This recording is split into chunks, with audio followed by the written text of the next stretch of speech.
Presented by Unique Films.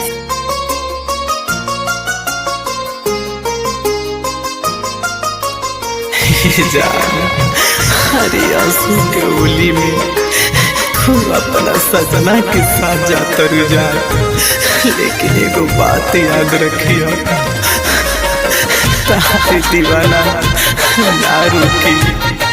तोहरे चलते आज हाथ में हरी रंग गुलाल रोता जान। आंसू के होलिया जा तू बितैहा ये जान सजना के साथ में जान। आंसू के होलिया जा तू बितैहा ये जान सजना के साथ में।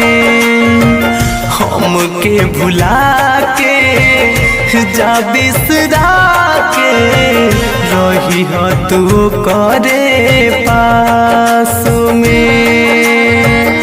तोहरे ही चलते तोहरे ही दीवाना, तोहरे ही चलते तोहरे ही दीवाना। रोवे गुलाल रंगवा लेके अपना हाथ में। आंसू के होलिया जा तू बितैहा हे जान सजना के साथ में।